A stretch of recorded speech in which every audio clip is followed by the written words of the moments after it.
You're listening to the 191st edition of the Bitachon podcast, and I'd like to take a little bit of a detour from what we've been doing until now. We've been learning Psukim together from Tehillim. I'd like to share with you something I learned this past week from my Rav, Rabbi Haber, of Yaakov Haber. Every week we learn the Sefer Tzidkas HaTzadik, and I'm going to put inside of the description on YouTube a link to his shir, which is an extensive shir, very deep. Rav Tzadok MiLublin has a conversation, has a section that speaks about Ratzon, speaks about desire and wanting. And when we speak about Bitachon, inevitably we have to talk about Ratzon, we have to talk about wanting, because Bitachon means, as the Alter of Navardik explains, I want something. I completely am confident in HaKadosh Baruch Hu that a particular need is going to be given to me. That's one way that we could explain Bitachon. And if I have the full Ratzon, if I have the full wanting, if I have the full confidence, so then I have a guarantee that HaKadosh Baruch Hu is going to give me the thing that I need, the thing that I desire. But I learned something last week that blew my mind. It didn't change anything really, but it's a profound lesson in how to look at those who are succeeding with their bitachon. What do I mean? Listen up. Sometimes a person sees clearly. Hashem is helping you. You had bitachon, you needed a certain thing, and it worked. The bitachon worked, which I must say, I'm also listening right now to a series of shiurim from Rabbi Per Zichrono Livracha that he gave about 2 years ago. And there's a section that he's reading that has to do with bitachon. It's not the general topic of the particular section of the Sefer, of Madrigas Adam, but there's a section within that section which speaks about bitachon. And he says, he doesn't like to use the words, with bitachon I get what I want. It worked. I'm sorry, he didn't like the words, the bitachon worked. But that's how we talk. I had bitachon, my bitachon worked. So we could say, look, if my bitachon worked, so this is very important. If my bitachon worked, so then it proves that I wanted the right thing. It proves that I'm doing the right thing. Says Rav Tzadok MiLublin, Kol ze ein raya, ki ma'asiv yashar be'emes. He says, just because you're having Siyata Dishmaya, just because God is smiling on you and you're succeeding, just because your business has taken a turn for the good, just because your enemies seem to be getting defeated, it doesn't prove anything. It doesn't prove that you're doing what's right.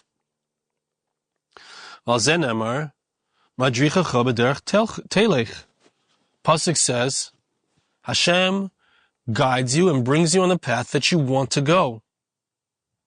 Chazal say, it's Gemara in Makis, in the way that a person wants to go, Hashem, or they, I don't know who they is, they lead him. Min hashamayim, a person is led. A person can be having bitachon. I'm going to get what I want. I have powerful ratzon. I really want something. I want a sports car. I want a mansion. I want $1 million. I want my song to be a hit. And it could work. But that doesn't prove that that's the Ratzon Hashem for you. It doesn't prove that you're doing what's right. It doesn't prove that the path that you chose is the right path, because guess what, folks? The way that you already picked, Hashem leads you on that path. This is a spiritual foundation. This is a spiritual rule. If you have real bitachon, it works. You know, in the New Age world, they talk about manifesting and attraction, the secret. We spoke about this a long time ago, like 12 years ago, 13 years ago. But understand, a person can have the secret and they can attract and manifest, etc., etc. But that doesn't prove that the thing is good, nor that the thing is right.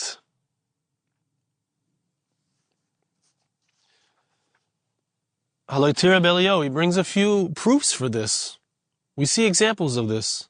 Sh'amr Zichron Levracha, Sheyakasha Lefanov, Yisbar Chatziras HaGeshamim, that HaKadosh Baruch Hu did not want to stop the rains. Eliyahu Hanavi said to Achav, who was the king at that time, who was an idol worshiper, there's not going to be rain because you guys are worshiping idols.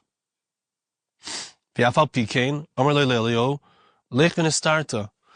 didn't really want to prevent, for whatever reason, obviously Hashem has his own cheshbonos, Hashem has his own calculations, but he didn't want to stop the rain from falling for Am Yisrael.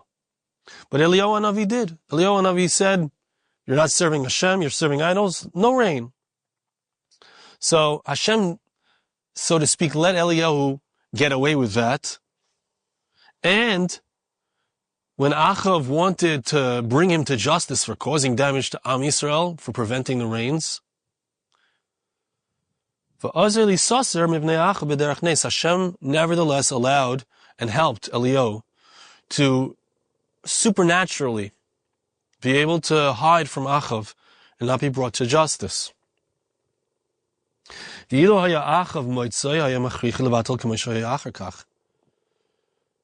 Indeed, if Achav would have caught him, he would have convinced and been able to stop Eliyahu from causing the rains to not fall. And that's exactly what happens later on. We find Yehoram did this with Elisha Hanavi. So the Navi has the power. The Navi has the power to subvert Hashem's will. Hashem didn't want the rain not to fall. Hashem wanted the rain to fall despite their sins. Eliyahu said, no, the Torah says the rain doesn't fall. Through his Ratzon, Rav Tzadok is saying, Eliyahu was able to perform a miracle, even though that's not necessarily Hashem's will. And he gets cut. Hashem covers for him. That's how the pasuk says, the Torah is not in heaven, which means that we in this world, we through our Ratzon, we through our will, we through our decisions and our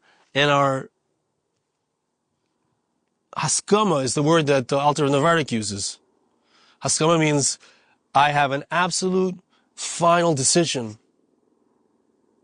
Through my haskama, through my decision, I can coerce Hashem, as it were. That's how Hashem set up the Bria. He set up the world. But it doesn't prove that it's right. Just because Hashem is helping me, it just proves that I really want it. We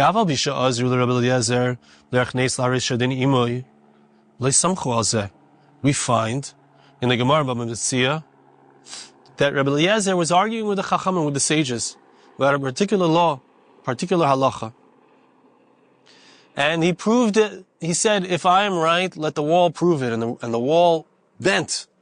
If I am right, let the tree prove it, the fruit tree. And everything miraculously was proving that he was right. In fact, even a voice came down from heaven and said, the halacha is always like Rabbi Eliezer.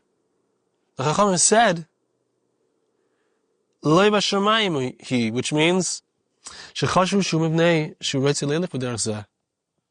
Chachamim, when they saw him saying this and creating miracles, they said it doesn't prove anything.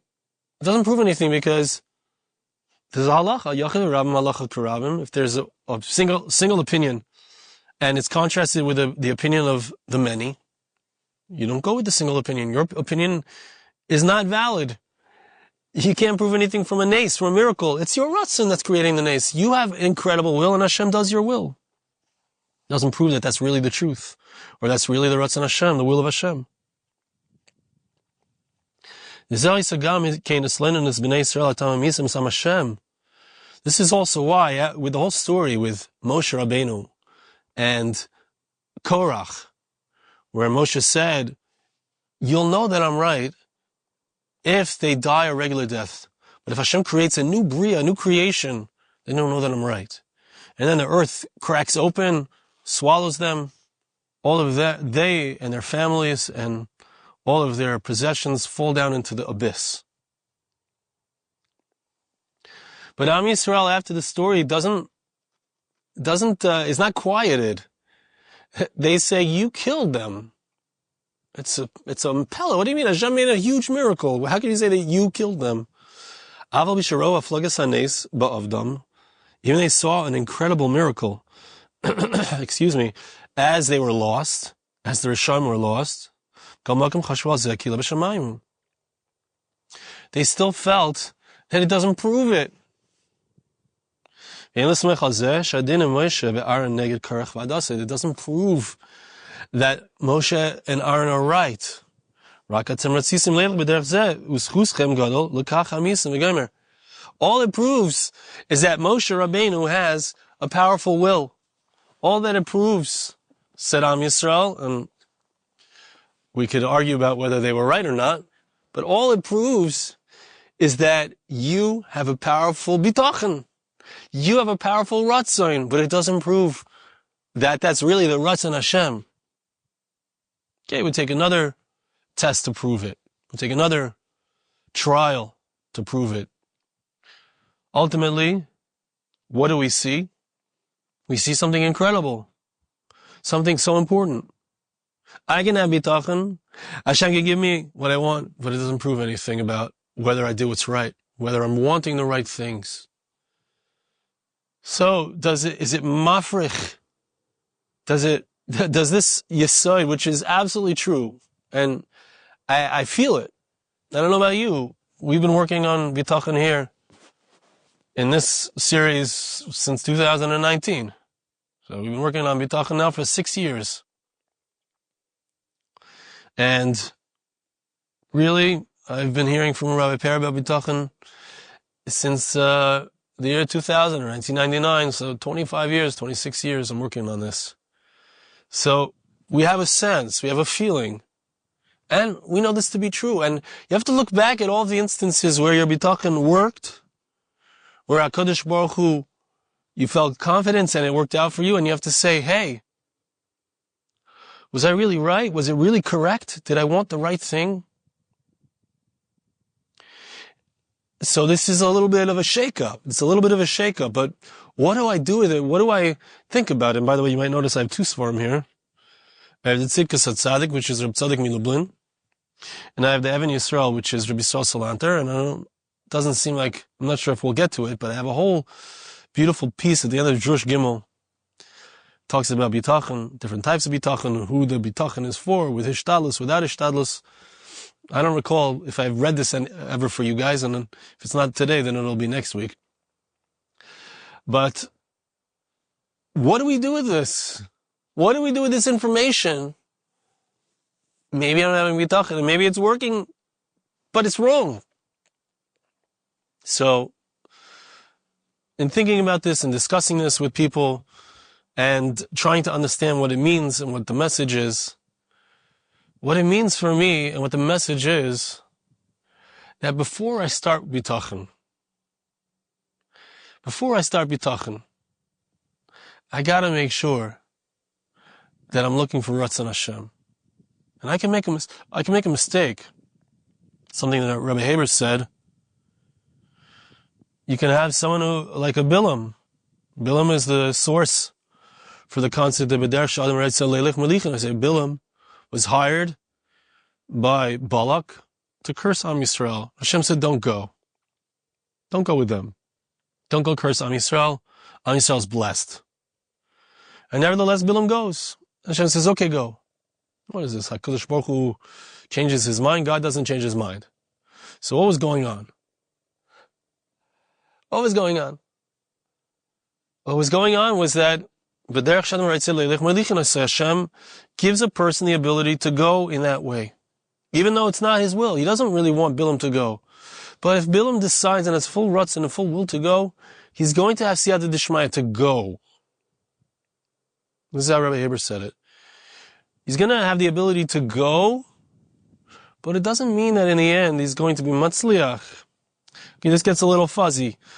Didn't fully develop this idea. I'm not going to get so far into it. But what I want to say is that at the very beginning,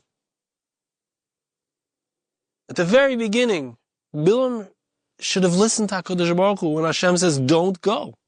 That's the Ratzon Hashem. Oh, you want to go so badly? That doesn't prove. And Hashem says, okay, go. That no longer proves that that's what Hashem wants. So before I start having bitachon, hear this. Before I start having bitachon, I need to make sure that my bitachon is for the right thing, for the right things. I want a successful song. I'm a singer. I want my song to succeed. What are my motivations? Is it for my honor? Is it for Hashem's honor? Halavai? Is it for my family that I should have parnasa? What's the motivation?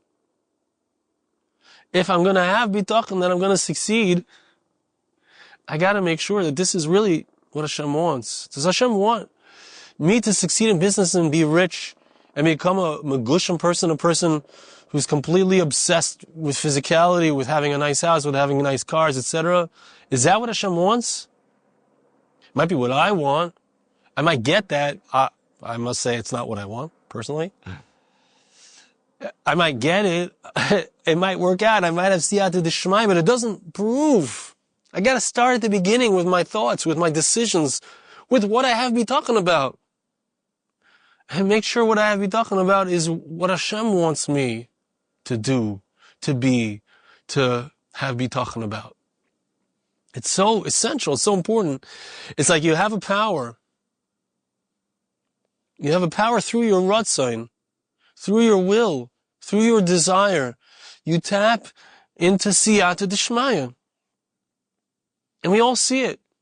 You can look around the world, you can see. You can see that some people have it. And it has to do, look at the incoming president of the United States. He has tremendous will, tremendous Ratzon. He's a very wealthy person. Look at the people surrounding him, the rich people, the hundreds of billions of dollars they have. Why? What do they need that money for? Why does he have so much hatzlacha? Comes down to Ratzon. But it doesn't prove that person is good, or that he's right, or that he's good, or even that the direction that he's taking and the success that he has doesn't even prove that that's what people need or want, or it doesn't prove anything. All it proves is the guy really wants it. He really wants it.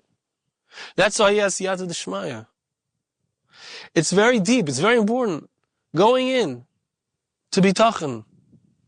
I personally have had experiences where I used bitachon to get something that it wasn't right.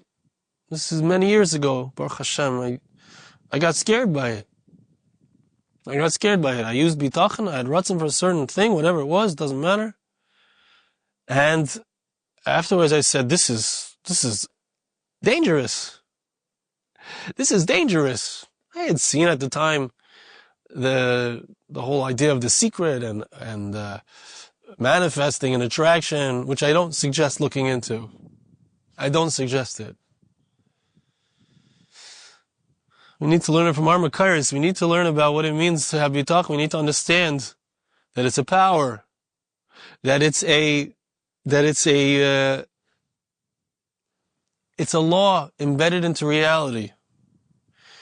And we can't misuse it. We have to be careful not to misuse it. We have to be careful to use it correctly. We have to be careful to search for Ratzon Hashem. So many times we've talked about how first, before having bitachon, a person needs to be doing Hashem's Ratzon. The person needs to be a tzaddik. And we'll see that in Ratzon Hashem next week about who has which kind of bitachon. We can think about the nafkaminas, the practical differences. What are the ramifications of it? But it's a power. We have to make sure, we have to come back to, and we need to be misyaitz, ask people for advice, ask people who we respect, who are Bali Torah. We need to be tzaddikim. We need to purify our motives. Why do I want it? Why do I want success? Why do I want be safe. Okay, that I understand. Why do I want to be protected from my enemies? That I get. But why do I want whatever it is, whatever success that I want? I want success for my kids. I want success for myself. I want lots of things I want, but why? Is that really the Ratzon Hashem? The wanting that I have, is that really Hashem's Ratzon? When someone has power, there's a responsibility to use that power correctly. And we who study together Bitachon, we need to know that we need to be careful to make sure that we are tzaddikim first, that we're righteous. And when I said tzaddikim, I don't mean perhaps the huge tzaddikim that we think of, Reb Chaim Kanievsky and Reb Moshe Feinstein and whoever it is, Reb Aaron Leib Steinman. Tzaddikim, that means we are trying to do tzedek, which means righteousness. It's got to start off with righteousness. It's got to start off with trying to do what's right, so that we don't misuse Bitachon. Be careful not to misuse Bitachon. That's what we see. That's what we learn from Rav Tzadok. Thank you so much for listening. We'll see you again next time.